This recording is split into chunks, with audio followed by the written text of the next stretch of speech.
नमस्कार प्यारे बच्चों, एक बार फिर से टेनाई के मंच पर आप लोगों का जोरदार स्वागत है। बच्चों, हम नेट में जो 9वीं इकाई है अर्थात 9 यूनिट है निबंध, उसको कर रहे हैं। तो आज की जो क्लास है उसमें अध्यापक पूर्ण सिंह का बहुत बेहतरीन निबंध है, जिसको सरदार पूर्ण सिंह के नाम से भी जाना जाता है। बहुत अच्छे निबंधकार हैं, द्विवेदी युग के निबंधकार हैं बेटा। ज़्यादा निबंध नहीं लिखे, केवल 6 निबंध लिखे, लेकिन 6 के 6 निबंध इनके बेहतरीन है। तो आज की क्लास में जो इनका निबंध है, जो नेट के पाठ्यक्रम में शामिल किया गया है, मजदूरी और प्रेम। तो ये मजदूरी और जो प्रेम है, इस निबंध को निबंधकार ने कुल मिलाकर 8 प्रकरणों में बांटा है, 8 भागों में बांटा है। अलग अलग में बताया है कि भाई किसान का जीवन कैसा होता है, गडरिये का जीवन कैसा होता है, मजदूर का जीवन कैसा होता है, इसके बारे में बताते हुए बेटा यहाँ पर देखिएगा सरदार पूर्ण सिंह क्या कहते हैं। इस निबंध के रचनाकार अध्यापक पूर्ण सिंह हैं। पूर्ण सिंह जी द्विवेदी युग के प्रमुख निबंधकार हैं। इनके निबंधों में नैतिकता, आध्यात्मिकता, मानवतावादी विचार तथा विश्व बंधुताओं को देखने की बात की गई है। अब सबसे पहले पे प्रेम पूछा जाता है कि भी मजदूरी और प्रेम जो निबंध है वो कब प्रकाशित हुआ था। तो बेटा ये 1912 में प्रकाशित हुआ था। किस पत्रिका में प्रकाशित हुआ था? तो बेटा ये निबंध सरस्वती पत्रिका में प्रकाशित हुआ था। अध्यापक पूर्ण सिंह जी के जितने भी निबंध है सारे के सारे सरस्वती पत्रिका में प्रकाशित हुए। इन्होंने कुल मिला के बेटे 6 निबंध लिखे हैं। तो देखिएगा बेटे, इसमें इन्होंने इस निबंध में 8 प्रकरण बताए हैं और इसके द्वारा इन्होंने क्या बताया है कि किसान का कैसा जीवन होता है, मजदूर का कैसा जीवन होता है और गडरिये का जीवन कैसा होता है। अर्थात वे अपने जीवन में अपना उनका जो कर्म है, जो काम करते हैं, उसमें प्रसन्न है। तो बेटे सबसे पहले 8 प्रकरण में हल चलाने वाले का जीवन, हल चलाने वाला बोले तो किसान, तो इसके बारे में बताते हुए सबसे पहले देखिएगा बेटे क्या कहते हैं पूर्ण सिंह जी। उसके बाद गडरिये का जीवन, मजदूर की मजदूरी, अगला है प्रेम मजदूरी, फिर है मजदूरी और कला, मजदूरी और फकीरी, लास्ट है समाज का पालन करने वाली दूध की धारा और पश्चिमी सभ्यता का एक नया आदर्श। तो देखिएगा बेटा किसमें क्या है, हल चलाने वाले का जीवन अर्थात जो किसान है उसका जीवन कैसा है, इसमें बताने की कोशिश की गई है बेटा कि हल चलाने वाले अपने शरीर का हवन किया करते हैं। कहते ना हवन कुंड, ये हवन कुंड। तो जो हल चलाते हैं किसान अपने शरीर का हवन करते हैं, उस धरती के बीच तपस्या करते हैं। खेत उनकी हवनशाला है और खेत में अपनी मेहनत, अपना पसीना सब कुछ बहा देते हैं। खेत उनकी हवनशाला है।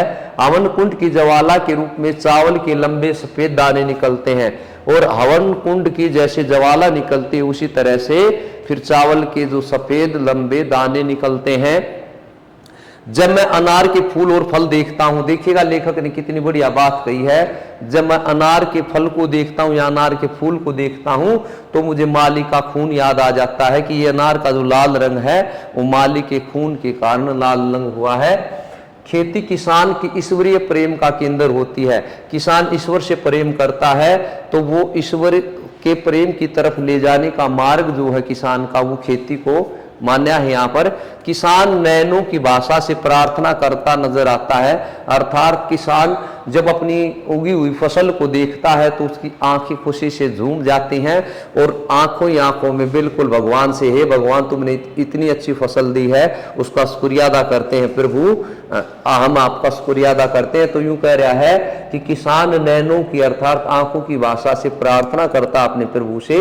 उसके बाद बेटे किसान के समान वीरता, प्रेम और दया किसी में देखने को नहीं मिलता। किसान में जो वीरता है, प्रेम है और दया है, वो भाव किसी में देखने को नहीं मिलता। तो बेटा ये तो था कि भी हल चलाने वाले का जीवन। इसके बाद देखिएगा किसान लोग प्रकृति के साधु होते हैं। प्रकृति का मतलब यहाँ पर नेचर, कि उनका जो स्वभाव है, उनका जो नेचर है वो बिल्कुल साधु जैसा होता है। लेखक कहता है कि जब मैं इन बिना मुकुट वाले गोपाल को देखता हूँ, ये बिना मुकुट वाले गोपाल अर्थात कृष्ण को देखता हूं तो मेरा जो सिर है वो शर्म से झुक जाता है कि ये लोग दिन रात कितनी मेहनत करते हैं। आगे बेटा गडरिये का जीवन, दूसरा प्रकरण। गडरिये के जीवन का मतलब, गडरिया जो भेड़ बकरी चराते हैं, भेड़ चराते हैं, उनको गडरिया बोलते हैं।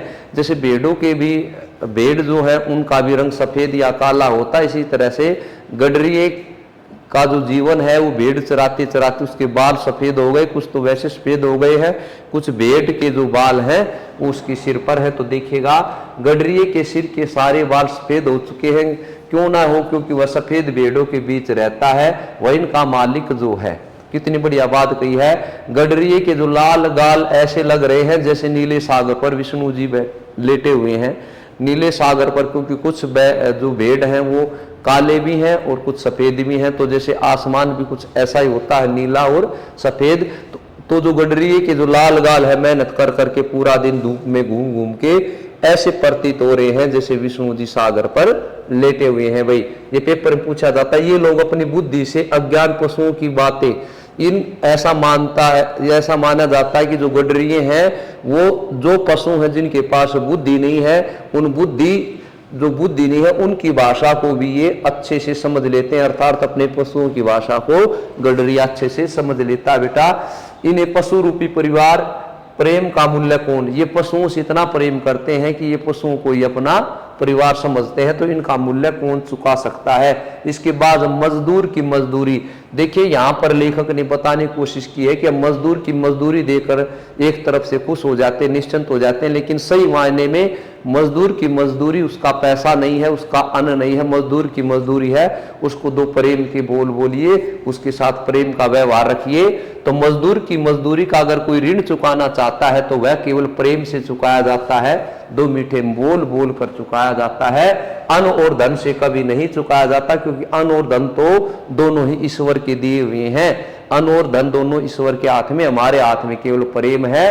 बोलकर शब्दों से कभी ईश्वर को खुश नहीं किया जा सकता। ईश्वर अगर खुश करना चाहते हो तो मजदूर पर प्रेम दिखाकर खुश कीजिएगा, अर्थात मजदूर पर आप अपना प्रेम दिखाइए। अगला है प्रेम और मजदूरी, तो प्रेम और मजदूरी का कैसा गहरा संबंध है देखिएगा बेटा। इसमें क्या बता रहे हैं, मुझे जो मनुष्य के हाथ से बनी हुई प्रत्येक वस्तु, अर्थात मनुष्य के हाथ से बनी हुई प्रत्येक वस्तु से प्रेम कीजिएगा। कुछ वस्तु जो है बेटा मशीनों से बनती है, कुछ वस्तु मनुष्य अपने हाथों से बनाता है। तो यहाँ पर ये बताया कि मनुष्य के बनी हुई वस्तुओं से आप या हाथों से बनी हुई वस्तुओं से आप प्रेम कीजिए, चाहे उसमें मनुष्य द्वारा बनाए गए चित्र हो या कोई बेटे वैसे ही कोई वस्त्र हो, वो सारे के सारे आपको अच्छे लगने चाहिए। चित्र हो उतना ही अंतर है जितना शमशान और बस्ती में। यूं कह रहे एक चित्र अगर आपने मशीन से बनाया है और एक चित्र अगर मनुष्य ने अपने हाथ से बनाया है तो दोनों चित्रों में इतना ही अंतर है जितना गांव की बस्ती या शहर की बस्ती जहां पर लोग रहते हैं, रेजिडेंशियल एरिया, और दूसरा शमशान भूमि।